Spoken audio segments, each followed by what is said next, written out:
Good evening, everyone. I'd like to welcome you to the Thursday night lecture series of the Archives and History Library.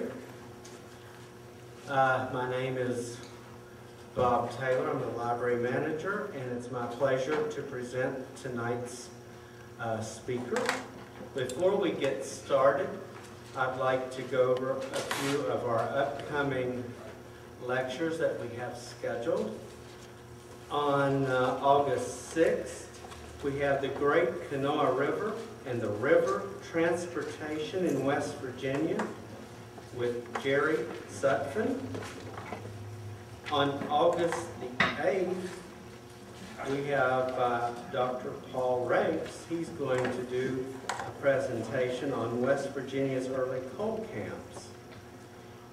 On August the 22nd, we have Dean Six, and he's going to do a nice presentation on West Virginia glass. That should be popular. On September 10th, Hillside Fields, A History of Sports in West Virginia. I bet that will be pretty nice, with Dr. Bob Barnett. And that's just a couple things. Do check out our website because it has our upcoming events. And also, you can tell your friends if they miss any of our lectures, they are on the website and on YouTube, and we do record them. So you can see them later if you miss them.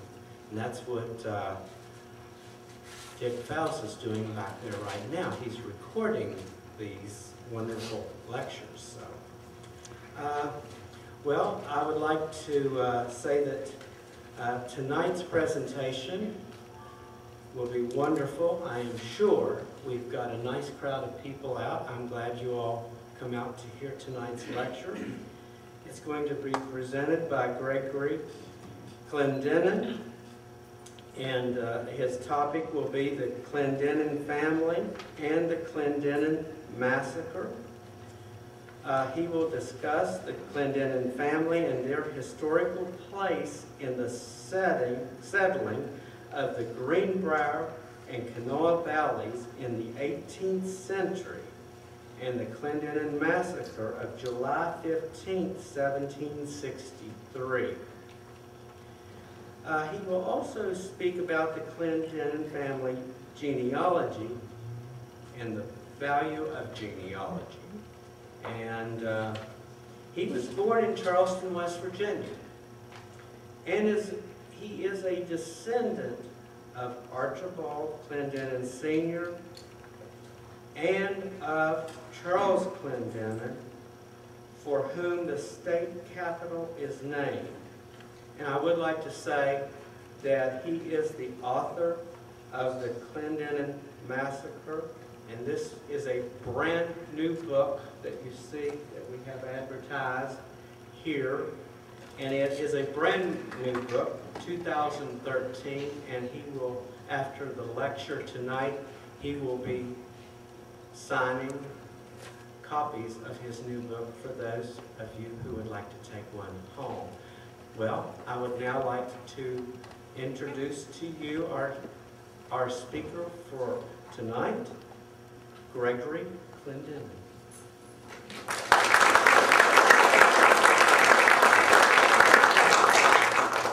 All right, thank you, Bobby. I got to ask, just to start off, how many Clendenins are here? Raise your hand. Wow. Well, let me tell you, there's very little chance that we're not related. It's just probably impossible that we're not related. But I really like coming back to West Virginia. If I get a chance to come, if I can find a reason to do it, I come back. I was born here in 1953, as Bobby said, in the St. Francis Hospital. But I was only 3 years old when my parents moved to Florida, and I didn't have much choice. I had to go with them, you know. So I really grew up in Florida for the most part, but I can tell you, in my heart, I've always had a strong feeling. I really don't feel like I ever left West Virginia totally, you know. We used to come back every year on vacation and drove all the way. And in the earlier years of that, there were no interstates to get here. So you took Route 301 to 601 to whatever, you know, to get here. And anyhow, those are great memories, and it was always just a lot of fun to be able to come back to West Virginia on vacation year after year. And out of the last, I would say 35 years, there's probably only been 4 or 5 years when I didn't come up here for one reason or another. My wife and I really love going to the Greenbrier Resort in White Sulphur Springs, and I really love coming here. You know, Charleston has a good feel about it, you know? And I'm still trying to figure out how you keep the streets in the city so clean. This place is scrubbed all the time, you know? It looks like somebody is pretty much on top of that. And it's really nice. It's a great town. And I really do love this state. I really enjoy coming to Charleston. And I tell you, don't tell West Virginia jokes around me. I don't like them. You know, you can tell Alabama jokes. That's all right. But okay, no, yeah, you're going to offend somebody no matter where you are. But yeah, it's great to be here. It's also good to arrive here safely. I was watching a program on TV the other night, and it was talking about the most dangerous airports in America. And Charleston is always on that list, you know. You know, they built the airport by knocking the tops off a couple of mountains and filled it in between. So I guess you only got so much time to take off, and you better stop soon enough when you land. But I remember taxiing one time from the Charleston airport, and I looked over, and the tip of the wing was hanging over a cliff, you know. So anyhow, like I said, it's good to be here and good to be here safe. You know, that reminds me of a story. Chuck Yeager, who was a West Virginian, I don't remember what year it was, but he flew a jet into Charleston one time, and Chuck Yeager, he was probably the best pilot ever in the history of America. First man to break the sound barrier. It takes a West Virginian to do that kind of thing, you know. But when he flew his jet into Charleston, one of these bridges that goes across the Kanawha River, he flew the jet underneath the bridge. Did you see that? Oh my gosh, that must have been a thrill. But yeah, he's quite a guy. I like coming to Charleston for a lot of reasons. You know, one is it's one of the few places on the planet where I don't spell my name for everybody. You know? But then I was reminded that Clendenin spell their name differently. You know, there's some people here tonight. I spell mine C-L-E-N-D-E-N-I-N. There's some people on the end they have O-N. But you could only, these folks, but all you have to do is go 3 generations back, and you'll find siblings, brothers and sisters who spelled it differently. So anyhow, and I'll tell you a little bit more about our name later on tonight. I spent some time in the museum here today, and it's just, I mean, you've probably been through it, but if you haven't, you need to go through it. And, you know, we need to support those kind of things. But I was here, I don't know, 25 years ago or something like that, and I noticed some of George Clendenin's artifacts on display. And George Clendenin was the son of Charles Clendenin, George Clendenin. There's some things I'm not going to talk about tonight that I might otherwise, because I was watching some YouTube videos, and I noticed that you had 2 lectures recently that kind of touch on the same subject or in the same area. One of them, there's a gentleman from West Virginia University, Go Mountaineers, who, by the way, I've never been a Florida Gator. Okay? I drive my brother crazy because he is a Florida Gator fan. His children went to school in Florida, but I'm a big fan of the West Virginia Mountaineers. And the fact is, last year, was it last year at the Oklahoma game? What a game. I'm getting off from football now. Get back to the subject. But when I was here last time, I noticed some of George Clendenin's artifacts on display. And I don't see them on display now, nor any of the, not much of the Clendenin history in the museum. So I just want to say, Bobby, if you don't want to put that stuff on display, I might want to buy some of it, you know? So if there's anything in storage for sale. This is the 150th anniversary of the state. You know, it's the only state, as you know, I'm sure, created by the Civil War as a direct result of the Civil War. And it's the 250th anniversary of the Shawnee March through the Greenbrier Valley, led by Chief Cornstalk. And recently, like I say, there was 2 lectures here, the gentleman right here, I recognize from the YouTube. But doing this is really on my bucket list. You know, I told my wife years and years ago, I said, you know what, I'm going to write a book one day. So I did. I finally got around to it. But that, writing that one book, I'm really planning on writing several books covering the Clendenin history, actually beginning back in the year 800 up until the 1800s. And, but I wrote this one first, although it's certainly not in chronological order, but I wanted to get it out in time for the 250th anniversary of the Clendenin Massacre. Now, having said all of that, I have no segue into what else I want to say.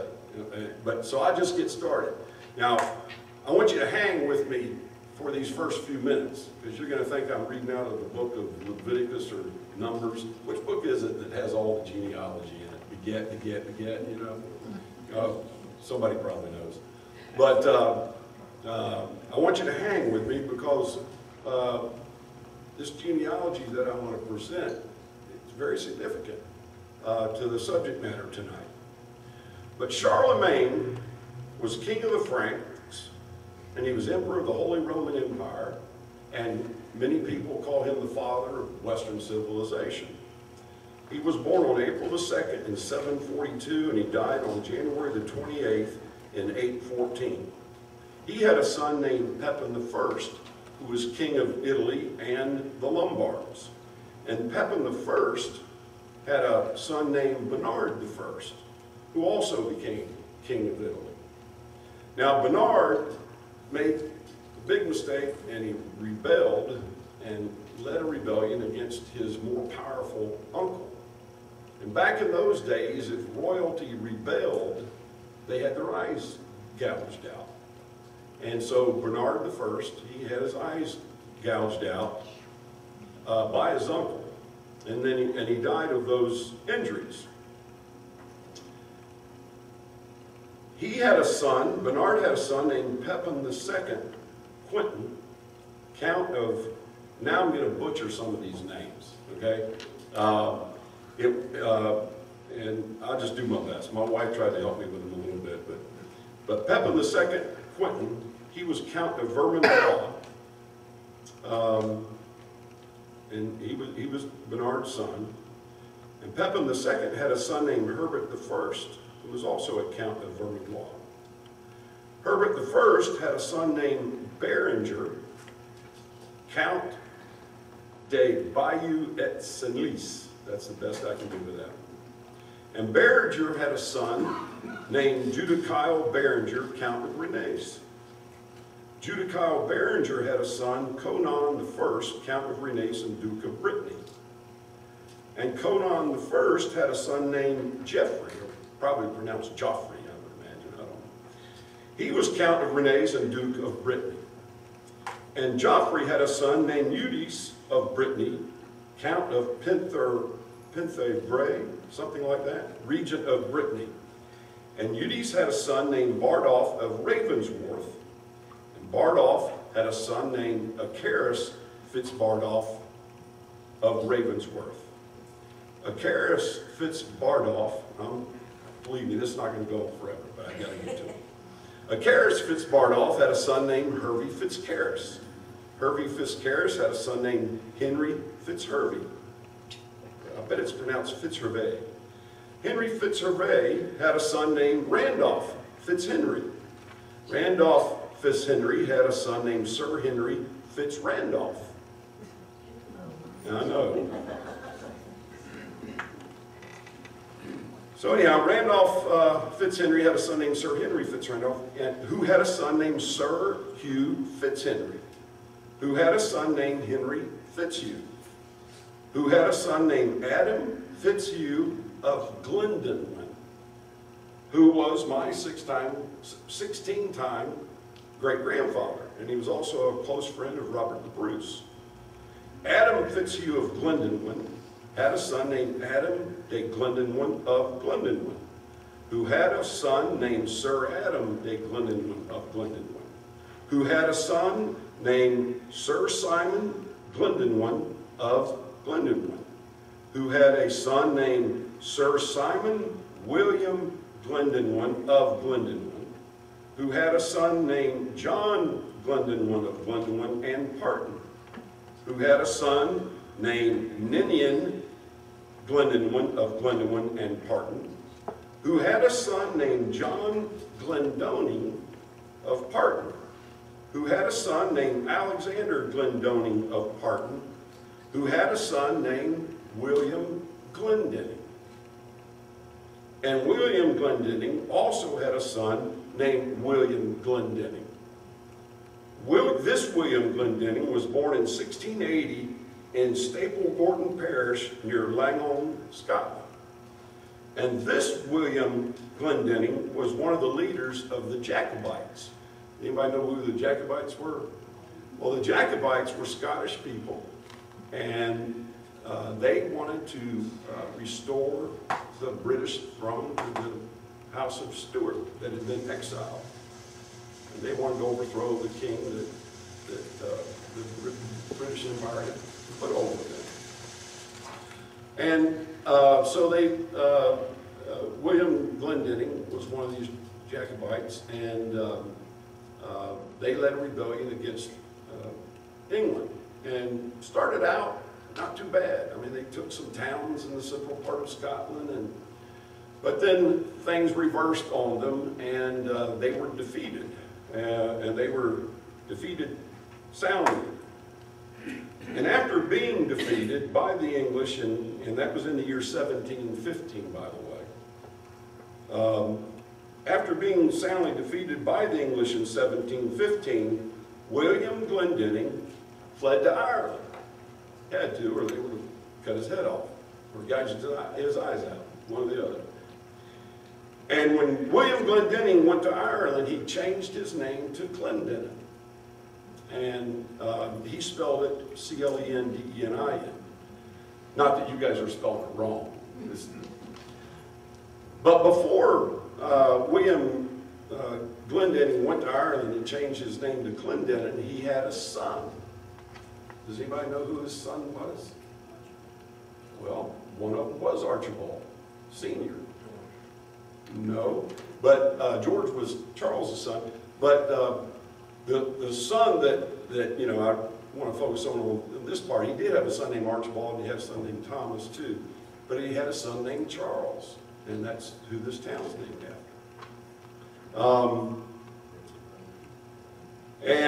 Charles was born in 1714 in Dumfriesshire, Scotland. William also had a son named Archibald, who was the father of Archibald Clendenin Jr., who was killed in the Clendenin Massacre. And as Bobby said, that was July 15th, 1763. You know, when I began to write this book, I realized really quickly, this book's about a woman. I mean, that's what the story quickly develops into. It's about a woman named Anne Clendenin. Remarkable woman. You got to read the book. That's a good marketing, right? But anyhow, Archibald Jr.'s wife, her name was Anne Clendenin. She was definitely a heroine. And Charles Clendenin, he also had a son named Alexander. Alexander was born after Charles came to America. with his two brothers. But Charles had a son named Alexander, who was my 5-time great-grandfather, and he died in 1830 in Mason County. And I found that he was buried in the Swan Cemetery in Mason County. Well, there were no real directions. I couldn't find anything. Where's Swan Cemetery? I finally got a hold of some folks who lived in the area. And this one lady, by email, she says, I have seen that cemetery. And she said, I've seen Alexander Clendenin's grave. But she said the cemetery is in really bad disrepair, and part of it was sliding. I have never been there, but part of it was sliding over a side of a hill. And there is there is an association in West Virginia, the West Virginia Cemetery Preservation Society, or Association, I believe it's called.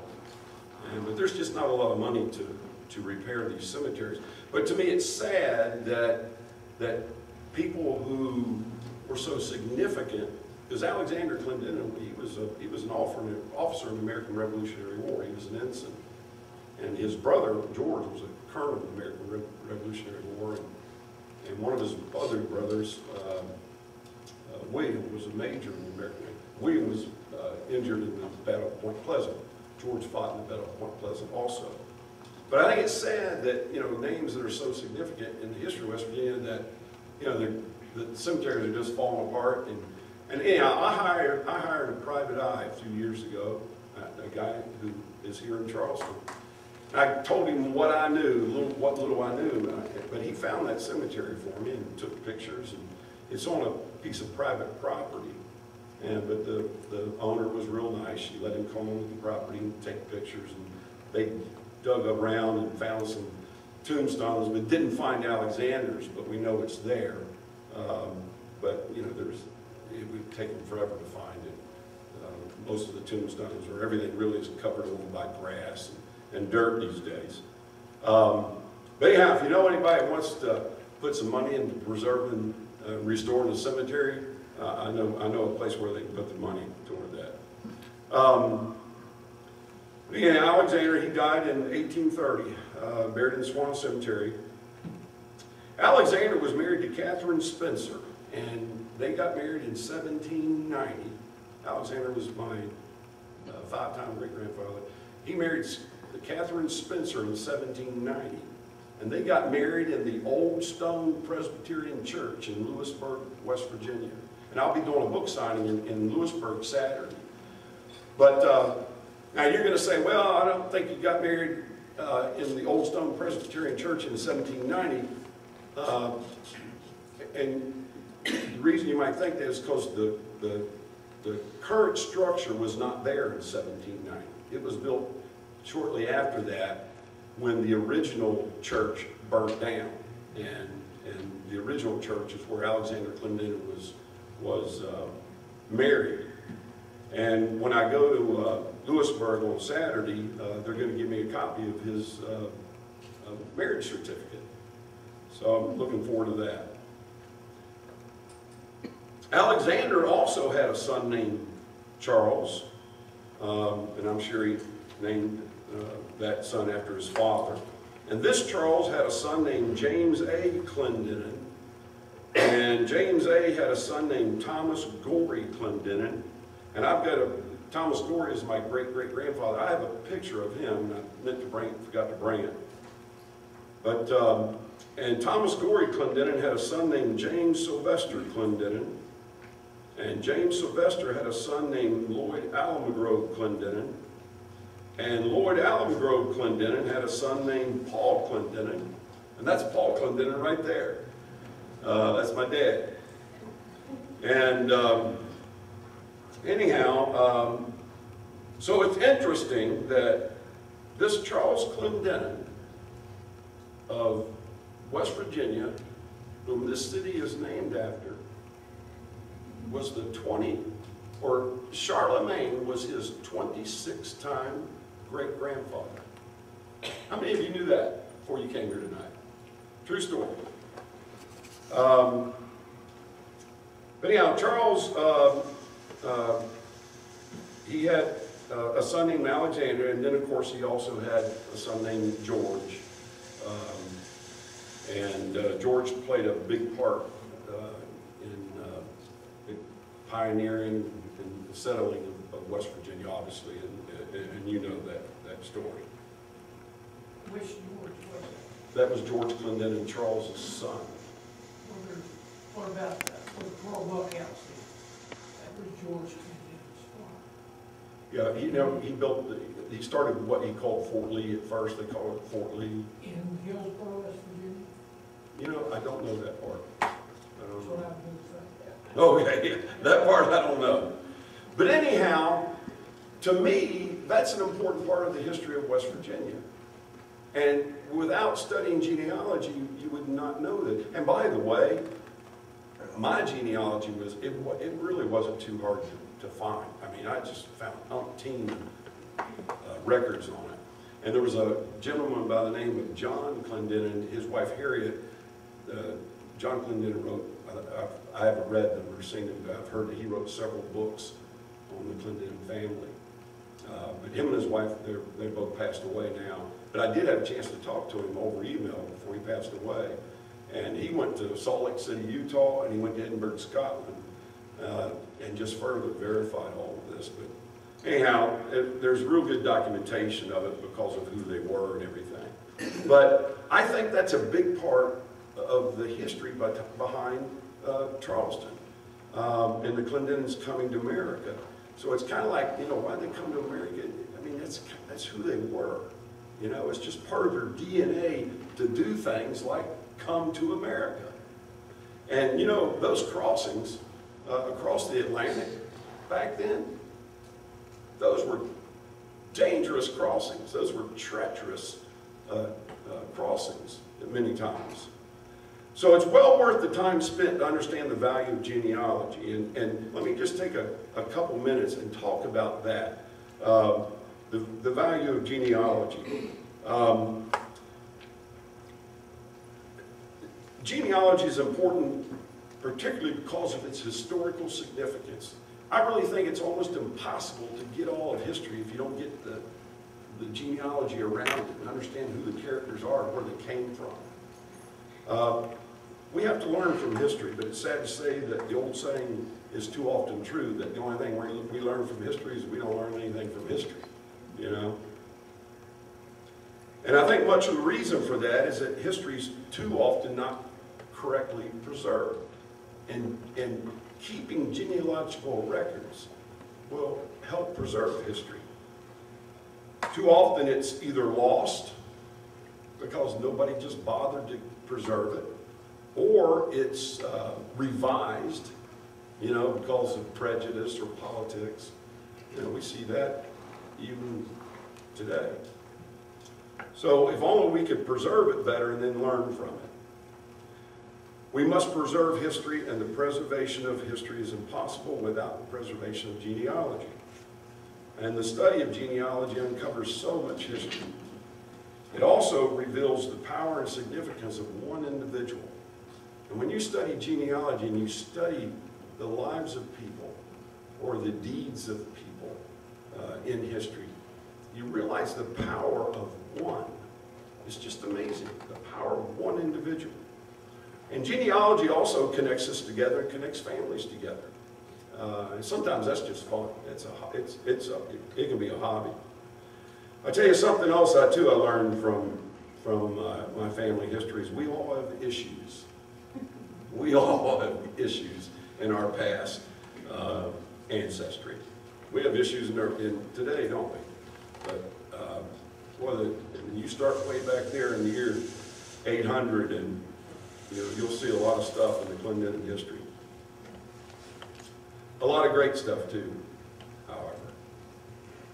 So genealogy helps us to understand who we are, helps us understand why we are, what has been a part of the molding process in our lives. And these things do come down from generation to generation. I mean, it's almost genetic, it seems sometimes. But having said all that, when you go to research, you need to know, and I'm sure you already know this, that everything you read on the internet is not true. You know, have you seen that commercial where this, you know, cute young lady thinks that this guy is a French model? Have you seen that commercial? Because she told him, you know, she read it on the internet. But anyhow, and much of what you see on the internet about some of the stories, Muddy Creek Massacre, Clendenin Massacre, and who was involved, you'll see stuff that's just not true. So, you know, it takes some digging and matching up some timelines, and that, too, is where genealogy comes in. Helps you to nail down the truth. So anyhow, that's one reason I, you know, decided to write the book, just to sort out all the facts.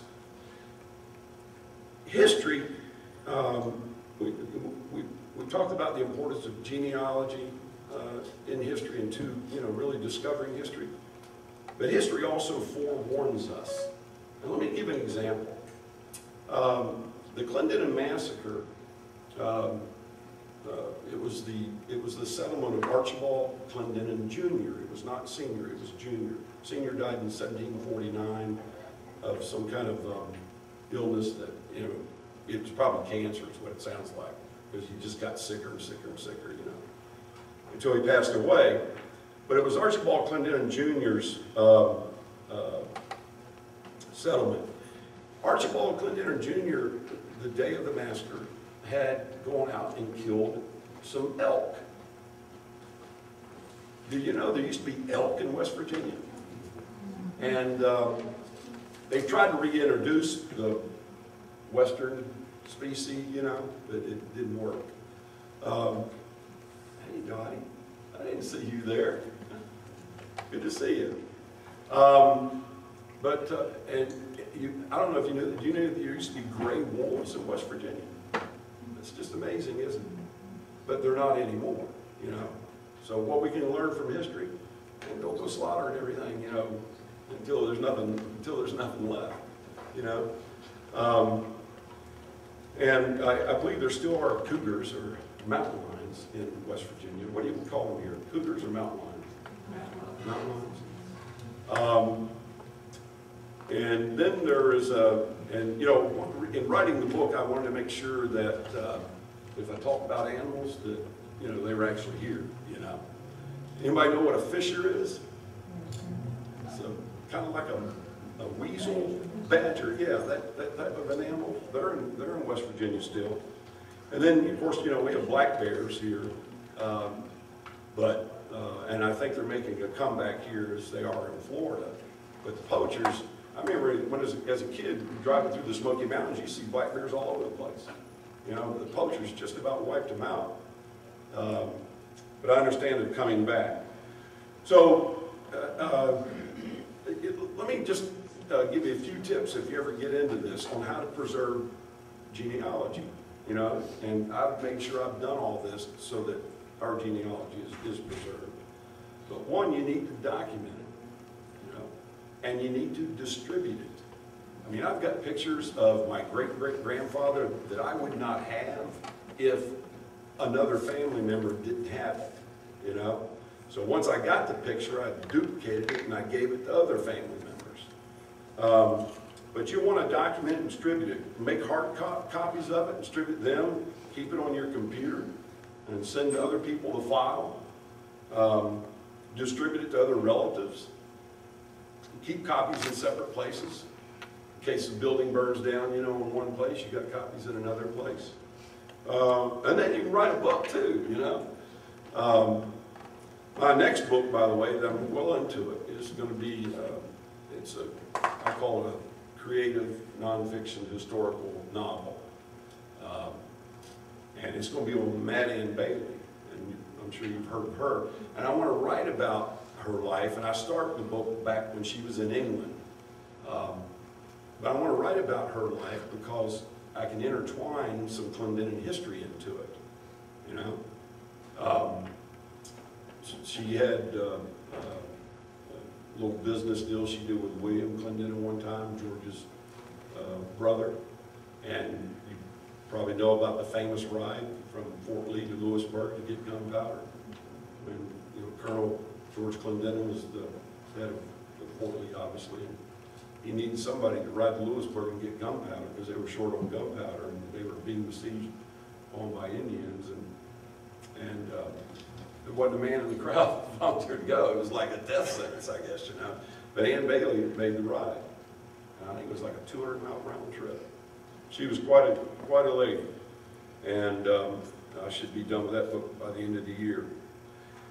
And I'm going to get now into more of the heart of this, but let me just briefly, some personal insights into my history in this great state. My mother's name was maiden name was Casto.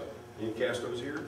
Oh God, your maiden name is Casto. Well, there are any Castos here. I got cousins here. But her maiden name was Casto, and she grew up in an area about 2 hours from here, and it was called Jim Ridge in Putnam County, near Rock Castle. Very, very rural area. Some people said it was so rural you had to go toward town to hunt. But that's pretty funny. But it's also home of the smallest post office in the country, but it's closed now. Rock Castle Post Office was 4 feet wide and 6 feet long. She lived on a farm, but they didn't farm and then go to the market and sell tons of stuff. They consumed what they grew there. You know, it was for sustenance. My grandfather taught school in that area in a one-room schoolhouse for 52 years. Isn't that amazing? Think about it. 52 years. I've been in the schoolhouse too. In fact, I got a piece of the chalkboard. What's its name? Ma'am? What was the name of it? I don't know. Do you know, Edison? The name of Papa's schoolhouse? Seldom seen. Seldom seen? Okay. All right. But anyhow, he taught one room in a one-room schoolhouse for 52 years. And a true story told that the state gave an achievement test to these kids. And 1st through 8th grade in one room. And the kids in his schoolhouse did so well on the test thought they cheated. So the state made them take it over again. This time the state sent a proctor to watch it. Well, guess what happened? They did better the second time. Showed the state. You know, back then, when you finished the 8th grade out there, you really, didn't have a lot of options.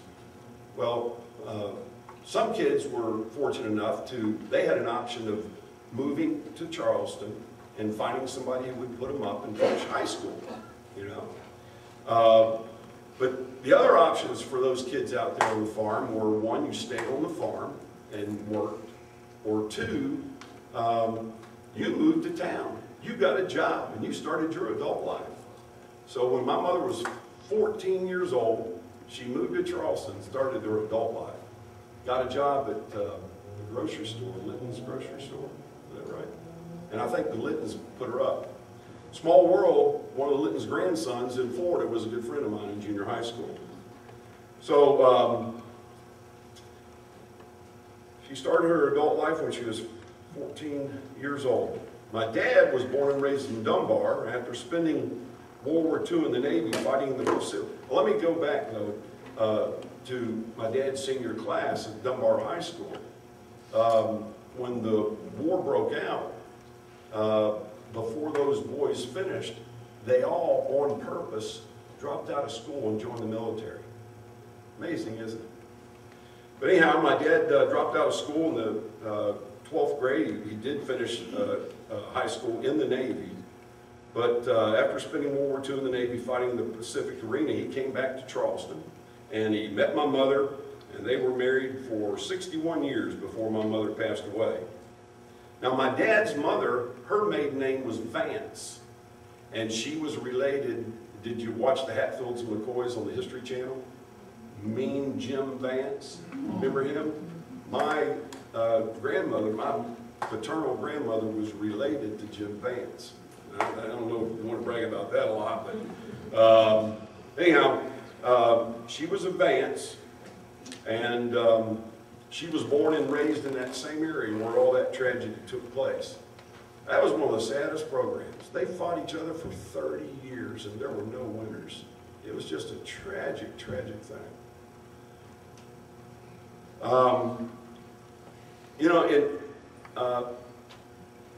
this is kind of ironic when you know the history of the Clendenins and the Clendenin Massacre, but my grandmother's great-grandmother was 100% Shawnee. Isn't that amazing? So I'm a 16th Shawnee. But my grandmother's great-grandmother was 100% Shawnee, and I have a picture of her. We have a picture of her. And my grandmother's in the picture too, is just a little girl. And then, as I said earlier, I was born here in Charleston, St. Francis Hospital in 1953, 190 years after the Clendenin Massacre. So the Shawnees didn't get us all, you know, so we're proof of that. Huh? Married some of us, that's right. Now, between 1710 and 1790, about 200,000 Scots and Irish moved to America. It was one of the greatest and perhaps the single most important migration of people to this country ever in our history. And some people refer to them as the Scotch-Irish. Scottish people really don't like that term. They say Scotch is a whiskey, you know. But no ethnic group was more defiant of British rule than the Scots and the Irish. And the biggest concentration of them, when they came here, guess where the biggest concentration of them were and where they settled into? It was the Appalachian area. They were farmers, they were warriors, they were hunters, they were statesmen, they were pioneers, they were all of the above at all times. They had a very significant part in shaping this country. Some of them were Andrew Jackson, Davy Crockett, Ulysses S. Grant, John Kennedy, George Patton, Neil Armstrong, and the list goes on and on and on and on. And then some of you know the story of George Clendenin and his founding of this city and it being named after Charles Clendenin. George also represented Virginia, and he voted representing Virginia to ratify the U.S. Constitution. And a lot of people don't know this, but Daniel Boone reported to George in the military. And you can read more than one not autobiography, but biography of Daniel Boone. And many of them have an account in there where Daniel Boone did something. I mean, it wasn't like he went out and killed anybody, but he did something wrong. I don't recall what it was. And many military people said, we need to court-martial him. And George Clendenin stepped in and said, we're not court-martialing Daniel Boone. So that's a true story. George Clendenin and George Washington knew each other. And you can get into, you have to pay a little bit of money, but you can get into the database or into the records in the National Archives and get into the Washington papers. It's just really interesting reading. You can read George Washington's will. I mean, just read that will sometime. It's just really fascinating reading. But you can also go in there and you can find letters that George Washington and George Clendenin wrote back and forth to each other. You know, George Washington owned 65,000 acres in western Virginia, you know. And George Clendenin owned 25,000 acres in western Virginia. And George Washington, one of the letters I wrote, he hired George Clendenin to do some surveying and to sell some land for him. And you ought to read these letters. It's incredible how they talk to each other, you know, and the way they signed off, you know, their letters to each other. I mean, George Washington saying to George Clendenin, your most faithful and humble servant, George Washington. You know, it's just incredible the way they spoke to each other. It's kind of neat. But Charles Clendenin came to America in the very early 1740s. Some accounts say he came from Scotland, some say he came from Ireland. It's more likely that he came from Ireland, and I'll tell you why in a little bit. And he came with his brothers Archibald Sr. and Thomas, and they came first of all through Baltimore. And Thomas stayed in the area, so the Clendenins in that area are from his line. But Charles went on to settle in Augusta County, Virginia by 1741. He was there. Archibald Sr. went to the Cowpasture River area in what is now known as Bath County in Virginia.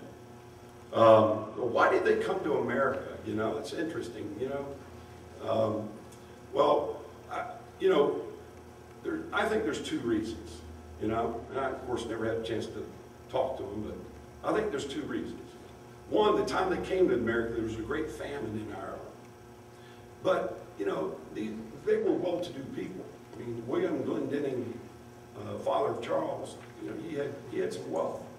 He had enough land and homes for two families, and back then that was rare.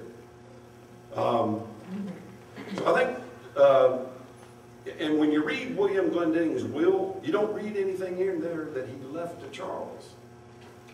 And I think what happened, what people conjecture, is that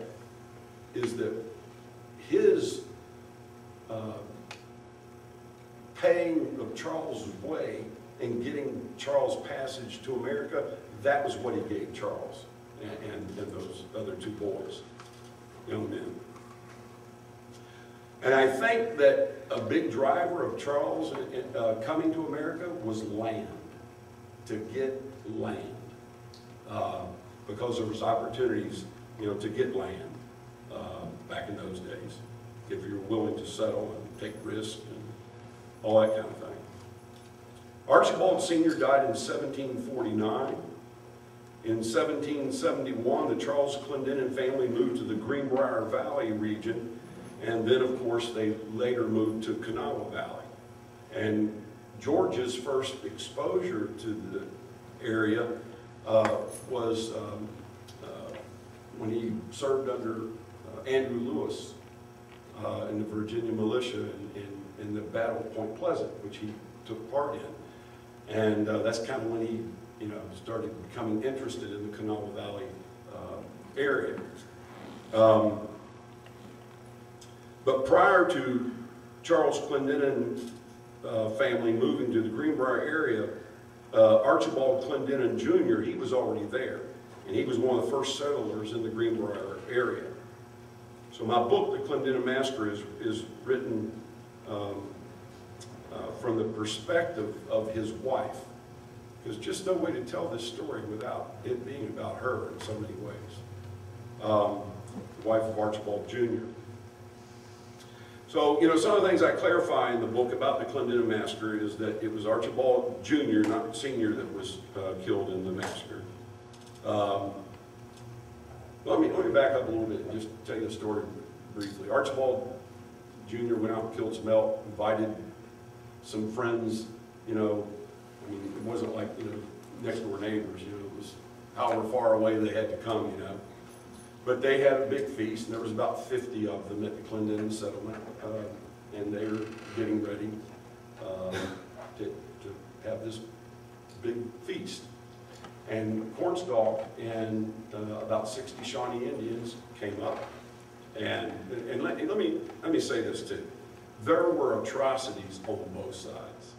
Make no mistake. And I'm telling you, when you really get into it, I don't think any side was, you know, any more guilty than the other in committing some of these atrocities. But the Shawnee Indians came up and pretended to be friendly. Obviously, the atmosphere was very tense. Archibald Jr., in a gesture of friendship, peace, because, you know, he said, you know, we got to learn to live together, you know. So he invited them to join him. And after feasting for a couple hours, the Shawnees jumped him and attacked him and killed most everybody there, including Archibald Jr., and took Anne prisoner. And the story after that is just incredible. But took Anne prisoner, and then, you know, I talk about, you know, what happened to their children, because they had 3 children at the time, and what happened to their children. So it was Archibald Jr.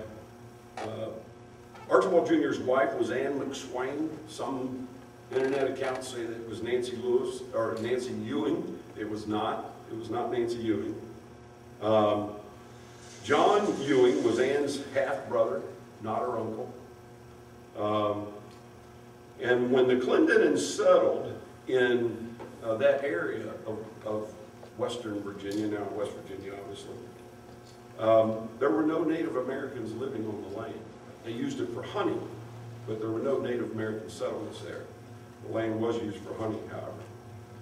So, you know, that's a little bit around the massacre itself.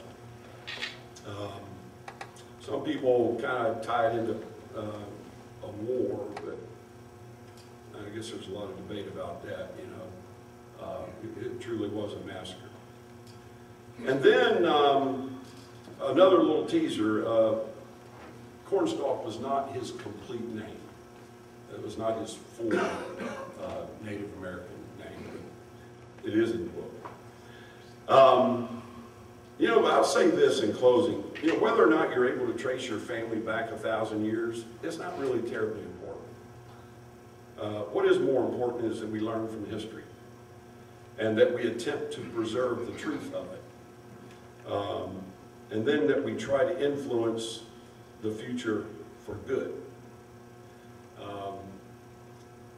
Long time ago, somebody who's passed away now, but I learned a lot from, he said, it's much more important that you leave your kids with a heritage and more important than leaving them with an inheritance. You know, it's more important to leave them with a heritage. So that's all I have to share tonight. Thanks for coming. Thanks for listening. If you want to buy a book, if I can get this swipe on this iPad to work, I can take a credit card or a check. I'm selling a book for $9, and that's tax and everything. And if you don't have any way to pay for it tonight, take a book anyhow and take my card and email me, and I'll send you my address and send a check in the mail. And if you don't have the money to do that, take a book anyhow. All right? All right. Thank you for coming. Thanks for listening.